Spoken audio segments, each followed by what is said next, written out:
Hey everybody, welcome back to my channel. My name is Stephanie Bree, and today we're talking about the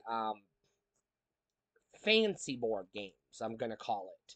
We're talking about the board games primarily from the 80s. Some of these are from the 90s, where board game companies got creative and created more complex than just walk around a cardboard board and move your pieces.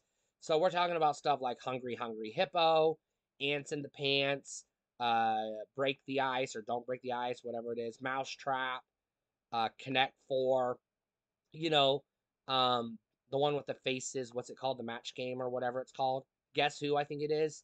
The games that come with props, basically. Board games with props is what we're going to call it.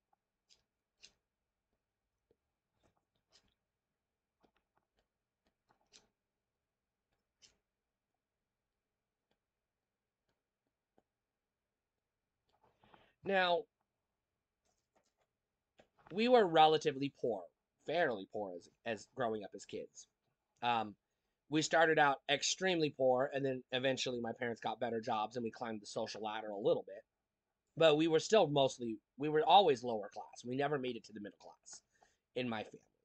Um, so my parents had to get creative when it came to Christmas presents. And one of the easiest ways to buy a Christmas present for each of the kids was to buy one big present for all of us to share. This was usually our board game.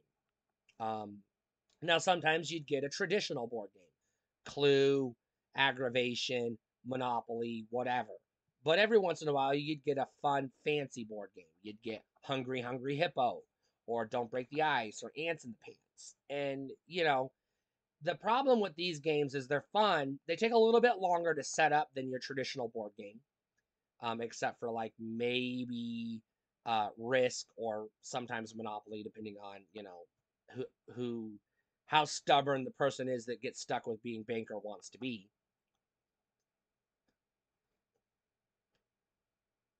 Me and my sisters used to fight over who had to be bankers, so we came up with an ATM system where we were just self bankers. So there was no official banker in our games of Monopoly. I know that's risky because you have to assume that the other person is getting the correct change. But that's how we played because nobody wanted to fucking be banker. But anyways, so I'm gonna gloss over some of the more complex board games we had as a kid. I'm gonna start with Mousetrap. Mousetrap is a game I always wanted. I saw the commercials and I thought it looked fucking awesome, and I always wanted it, but I never got it.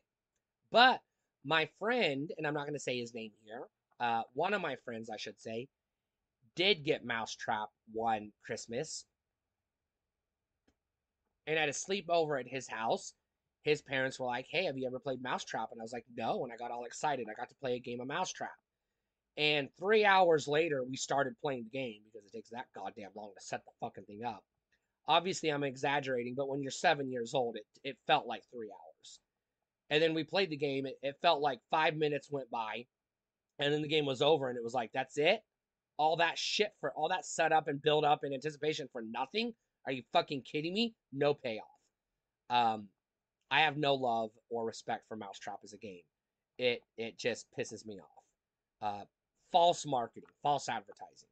Mousetrap is garbage. Another one that I saw the commercial and I wanted desperately, so bad, I wanted it more than most other games, was Crossfire. Because I erroneously thought that it was going to feature, I don't know, futuristic sci fi stuff. I didn't know it was just shooting marbles at a piece of plastic because they don't really show you that in the commercial.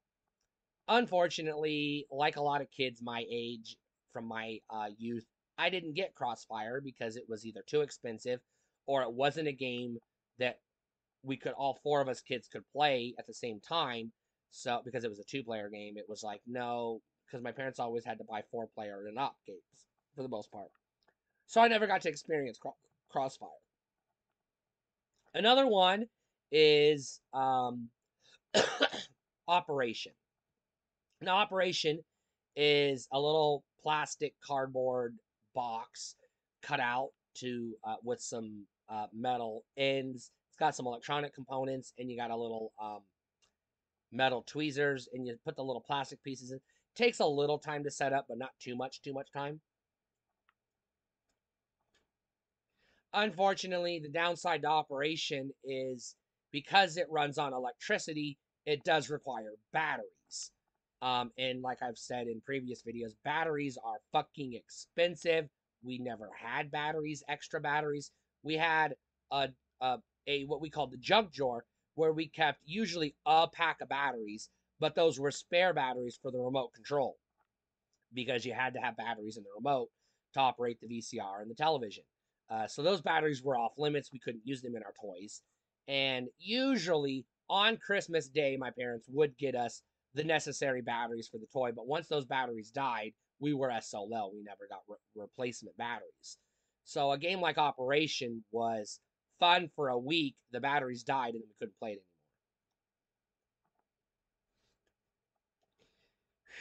anymore. Another one, which false marketing, used cartoon hippos in the animation, in the advertisement for the commercial, to trick kids into thinking it was going to be more fun than it was Hungry Hungry Hippo. Again, you got 4 pieces of plastic and you got a tray full of marbles. The premise of the game is to slap the little lever.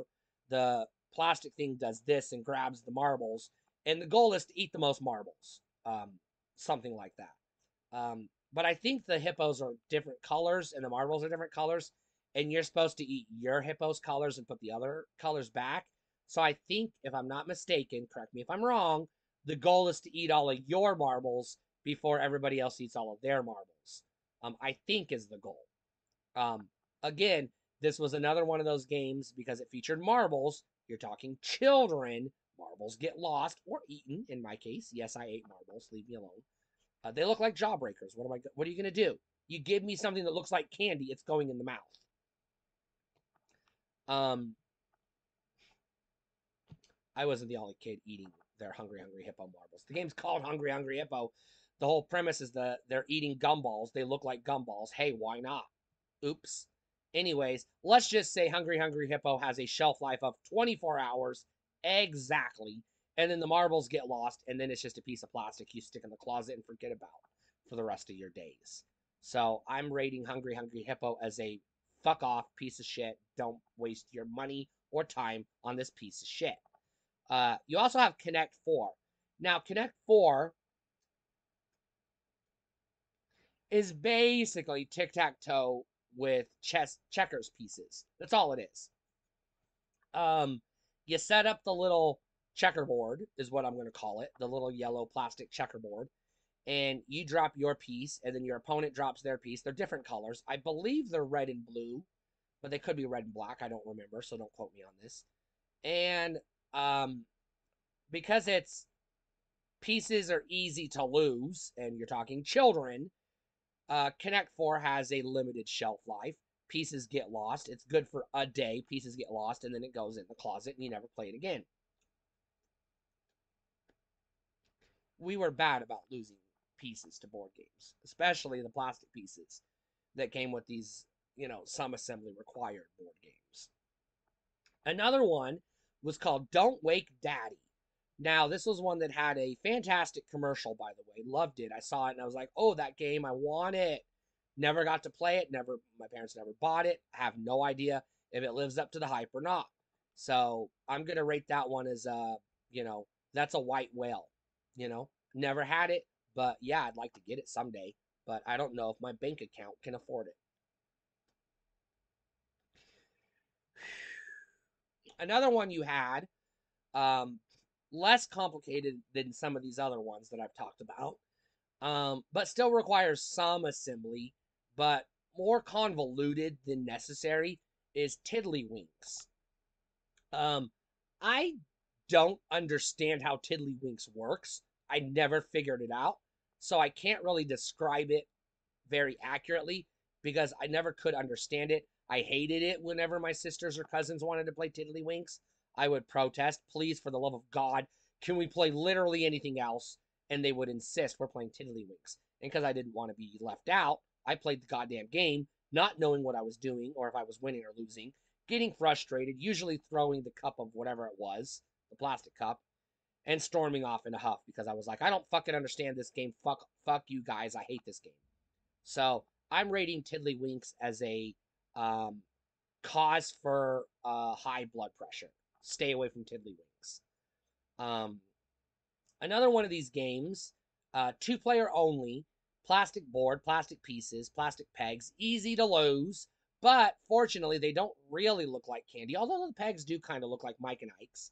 The game is called Battleship, and you set your board up, you put your ships on the board, the ocean, and you just call random spaces on a grid, hoping you get a hit or a miss. If you get a miss, then you have to do some deductive reasoning to try to figure out where they are. If you get a hit, then you just, follow the dots until you sink their ship. Pretty standard game. Pretty fun game. I loved Battleship. I'm rating Battleship as a good one. Lived up to the hype. Never played electronic Battleship, have no interest in it. Unnecessary. I'll just stick to the plastic one. And my Battleship was the late 80s blue and red. Blue and red um, Battleship pieces. I didn't like the one when they changed it to both players had black. I didn't like that. I want the blue and blue and red. I want the classic Battleship. Um, Another one, single player. I've done a video on this separately, talked about it previously, was used in my physical therapy. Lite-Brite.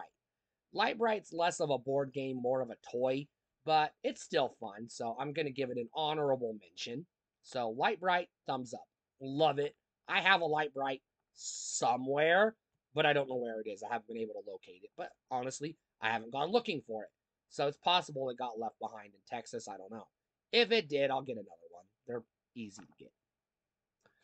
Another one of these pieces board games is Don't Break the Ice or Break the Ice. I don't remember what it's officially called.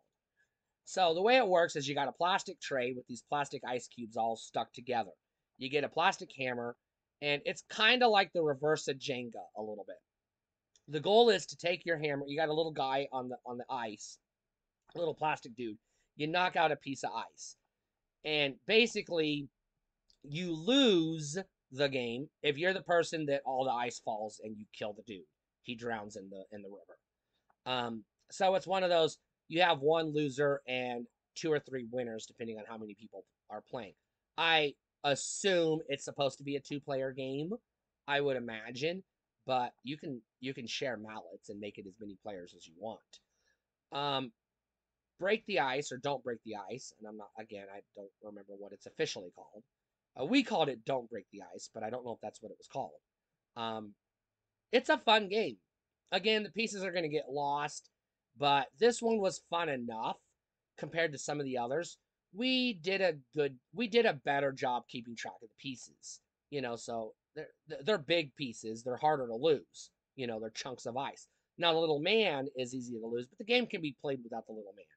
You can just use your imagination and say he's there, or he's Casper, whatever. You're good to go. Another one, which was kind of fancy and hella fun, Ants in the Pants. Now, Ants in the Pants is also an electronic toy, so, buyer beware. It comes with these little tiny ants, and you got these little clippy thingies, and the pants vibrate. And what you're supposed to do is clip the little ant and toss it in and hope you get it in the pants. Kind of like, going back to Tiddlywinks, one of the mini games in Tiddlywinks, but also similar to basketball in a way. So Ants in the Pants is kind of fun, but again, you're gonna lose the fucking ants after the first day or two. So this is a Christmas Day gift, not a New by New Year's. It's already in the closet. You've already lost all the pieces. So fun for a day, and then you move on because the ants are gonna get lost. I don't remember if there's different color ants or not. I seem to recall there is, but I don't remember. I haven't played it since I was like 8 years old, so cut me some slack. Um, Trying to remember if there's any other fancy board games that I want to talk about that I remember from my childhood. There's Trouble, but Trouble is basically the toddler version of Aggravation. Um, I don't like Trouble. I'd rather just play Aggravation. I don't like Trouble. It's not a fun game. So I'm not going to talk about it. I did not like Trouble. There was also Guess Who. So Guess Who, it's similar to similar in a way to Battleship. You have a similar style board. You know, you got the V-shaped board. You know, facing against your opponent's V-shaped board, and you have different pieces on the board, and you have a face at the front who's your character, and your opponent has a face at the front that's their character, and you basically have to ask questions. Does your character have glasses? And then if they say yes, you knock out everyone who doesn't, or if they say no, you knock out everyone who does, etc. Things like that. You know, what do they have red hair? Do they have a mustache? Whatever. You just ask questions until you knock down everybody and you get it to the one and you say, "Is your person George?" And they're like, "Yes, it is." You win the game. Or nope, and then you just keep going until somebody wins. Um, this one, the pieces are attached to the board, so they're little cardboard cutouts that go inside little plastic slots. So they're harder to lose. They are harder to lose. So this game has a longer shelf life, a longer play life than some of these other board games. Doesn't require dice, which is good. Um, and basically, it's a lot of fun uh, for like a playthrough. And then you're like, all right, that was fun, but I want to do something else. Again, deceitful because the commercial had talking faces, and yes, they put on the box faces don't really talk because they use that in the commercial, and kids are dumb. And yes, I was the dumb kid who was like, wait a minute, the faces don't talk, and I was pissed, but I still played the game anyways. Now, me and my sisters made the faces talk. You know, we did the voices, like, "Her, I'm George," or "Haha, I'm Susan." Whatever, we did the voices ourselves because we had fun. We were kids. You have fun with it. So I also put a bonus point for Guess Who because of the role play element. If you got the imagination to go the extra mile, I highly recommend Guess Who more than some of these other games. Um,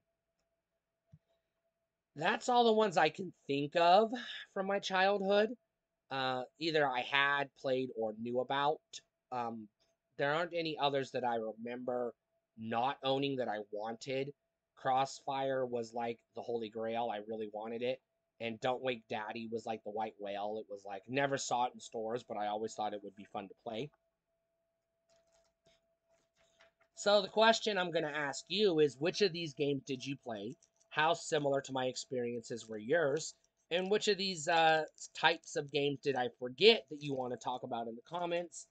And let me know which ones you had and how long did they last in your family household. Stay cool.